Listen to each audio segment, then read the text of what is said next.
hip-hop since 1987.com. Log on. Yo, it's Vance Smith, and you're tuned in to Hip Hop Since 1987. What's going on, world? It's your man Eldorado, repping hip hop since 1987, and we're live once again in Atlanta, Georgia. And I have the honor and the pleasure of presenting to you singer, songwriter extraordinaire. He goes by the name of Vance Smith. First and foremost, man, thank you for taking out the time to conduct this interview with us. For those who may not be in the Atlanta area and who are unfamiliar to you, you're a songwriter, you're a singer, you're a poet. Definitely. You also do some rapping there a little bit. Give us a brief description of who you are. I'm just an all-around artist, man. I love to create, so I songwrite, I record, and I'm also very involved in the production of my music too. So I'm very involved in the creative process. So I just like to call myself a creator of music. Okay. Now I understand you're not actually originally from the Atlanta area. Nah. You actually come from New York. What brought you down to Atlanta? Man, just opportunity. I came down here and I went to college here in Georgia, and there's just some more opportunity here, man. I feel like I love New York, but where I was at the time, even as far as financially, coming down here is just a little bit easier living, and I just needed something fresh, something new, you know what I mean? So came down here and started working, got my education, and now I'm just doing this. Where do you get your love and your passion for music from? I've had the honor, I've heard some of your music. I know beforehand you were doing the spoken word thing. You actually dropped a mixtape entitled My Perspective. Yeah. Then you dropped another one entitled Running Green Lights. Word. So I noticed, you're very lyrical, you're very expressive, brother, as far as your music. What actually brought you into the music world? Who were some of your influences, or what were some of your influences as far as music go? Well, first and foremost, my mother sings. Okay. So it kind of runs in the family. Like, her mother sang, and she sang in like 4 different languages. I never really got to be around my grandmother because she passed away when I was really young, but just that influence passing through the family. And then just growing up, man, I would be just listening. Really, I tell people all the time, man, Michael Jackson is my biggest influence, man. I love all Michael's music, and I love just the way that he pursued the art and how he was, just really a student of music. And that's just what I try to be. I try to continue to be in a space where I'm continually learning and continually growing. So that's where the passion comes from, man. Just seeing yourself progress. And like, I listen to my songs from last year, this year, and I'll be like, man, I'm way better now. You know what I mean? And I love that. So. Well, that's always a good thing. Whenever artists can see progression in their work, that means you're doing something right. You're either maturing in life or you're maturing in your artwork. So that's a real good thing. Well, Mike being, one of your biggest influences, can we see you moonwalking or something in the video soon? Maybe. I don't know, man. You never know. I might come with a little surprise, but right now I'm just chilling, man. I'm just focused on what I'm doing. But I may pay a little homage later on. You never know. I can dig it. Dig it. Now, like we gave mention to, you've already done some things as far as spoken word is concerned. Excuse me. You've also dibbled and dabbled into rap a little bit. Now you're working on an album. Yeah. Entitled 1956. Am I correct? Yeah. And that's gonna be more of an R&B, a soulful type feel. Exactly, man. Like you said, my first project ever, man. When I was in college, I did a spoken word album, and because I had been rapping from when I was really, really young, and then that was around the time where we all have to find ourselves individually. You know what I mean? And I feel like I was in that space where I was like, I'm not really hard, you know what I mean, as far as with the rapping. That's when all my favorite rappers was like rapping about shooting people. So I was like, I still love the craft of, putting the words together and lyricism. So I ventured more into the spoken word.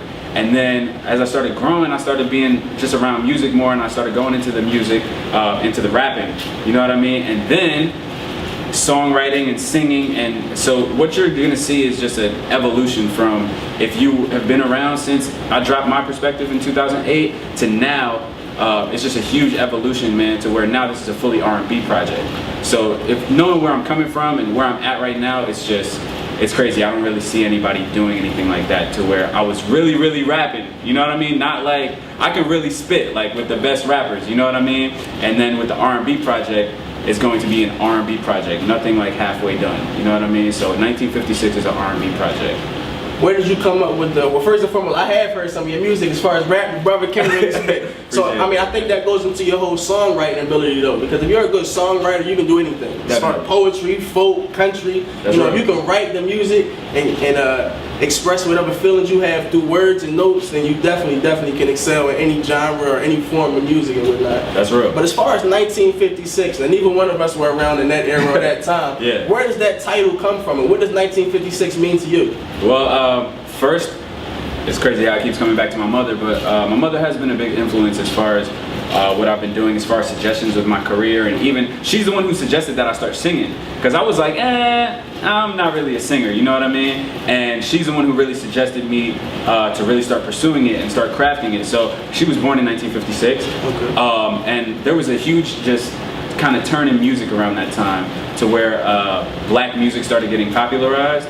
So like Elvis, he signed to a label that wanted to popularize black music. So a lot of people, they say, oh, well, Elvis stole our style. It wasn't so much that, it was actually, you know, the way that I take it, they wanted to pay homage and expose our music, because our music wasn't getting the kind of exposure that it needed. So whereas he gets a lot of credit for it, he still exposed the music that we were really creating, which was rock and roll. And it was going from like slow, like ballad type songs, you know what I mean, to like rock and roll, like Little Richard, you know what I mean, was starting a little earlier than that started really getting music like popping. It was more upbeat, you know what I mean? And that was just a change, and I feel like that's what I'm trying to do right now. I'm trying to bring some type of change, not necessarily to the tempo of music, but just bring a shift in the content and just bringing it back to the artistry, you know what I mean? There were some real artists back then, you know what I mean? It was really about the music, and that's what I'm trying to do right now, man. From what I've heard from your previous projects, I really am looking forward to, you know, see what exactly you bring to the table with this project, because R&B has went through several phases, as you say. You know, R&B and rock and roll at one point were a similar thing. Then in the 80s and 90s, you know, you had more soulful. You had a lot of the male groups. Then you had, like, you know, your Luther Vandross, your Brian McKnight, your Gerald Levert, and things of that nature. Now when you think R&B, you get more Chris Brown, even Drake, maybe. You know, an actual R&B singer is missing in the game. You have Miguel. Miguel's doing a pretty good thing and whatnot, but R&B, like that statured figure in R&B is missing in the game right now. And I honestly think that you know, you can move right into that lane and take that over right there. I appreciate that, man. You definitely have quality work. So I also understand that you got a few performances going up. You're gonna be at a few colleges and things soon. Let us know a little bit more about that. Definitely. I did a college tour back in the fall, to where I touched a lot of different universities in Georgia and just along the southeast. And now I'm just I'm kind of testing the waters with some of this new music. So I'm testing certain different crowds and stuff. So I'm doing a show, you know, at Apache Cafe tomorrow night, and then I'm doing Columbus State University next Wednesday, the 24th. You know what I mean? And right now it's just about, you know, giving a really good show. That's something that I feel like people are going to see that I bring to the table as far as entertainment. I mean, that's where we're at right now, you know what I mean, rehearsal, because a lot of people I feel like are missing that performance aspect to their music, you know, because people, they hear your music and they be like, yo, this dude's hot, and then they go to see you perform, and then you just rapping like the song's just hot, and people should just enjoy the song instead of really entertaining people. And that's why I say I'm influenced by some of the old school people, because back then it was just about your performance, you know what I mean? Like, you couldn't just go up there and BS a performance, you know what I mean? People were, that's when, like Elvis, he did like 11 live TV show appearances in 1956, which was like huge, like never been done before, you know what I mean? And he was very much about his live performance, and I just feel like I'm trying to bring that back, man, like really being about your live performance, really giving the people a show, giving people their money's worth, you know what I mean, and not playing around. In today's era, in today's generation, in today's form of life and our culture, music is definitely very influential. Recently, we had an American tragedy in the Boston area.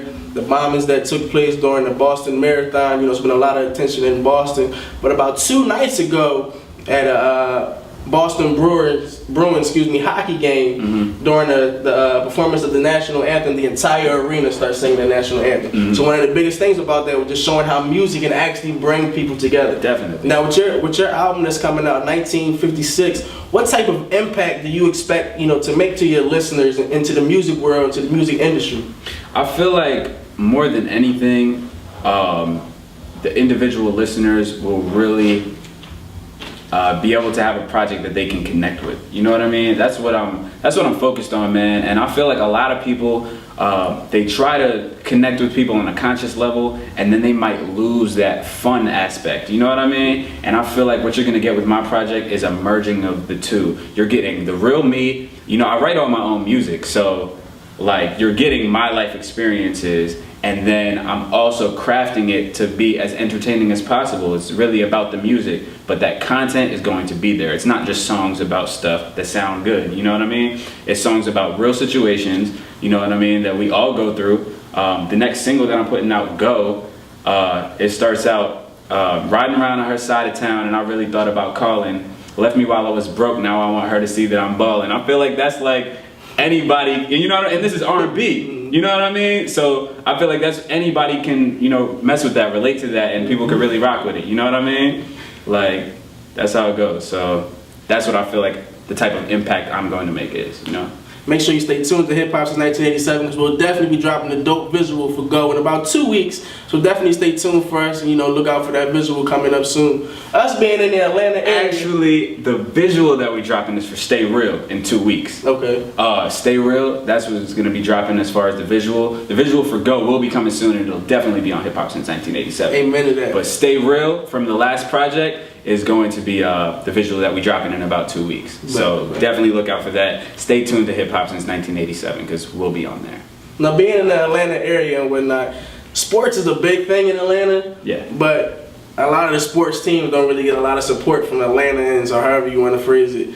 The Falcons had a successful season last year, but came up a little short as far as the championship is concerned. The Braves are literally on fire right now. You know, they're 13-2, I believe, and they're already looking like favorites to win the NL East. The Hawks are moving into the playoffs. Maybe not where, you know, at full strength or where they want to be, but at least they'll be there. Yeah. What Atlanta franchise, professional team could you see bringing a parade to the city in the near future?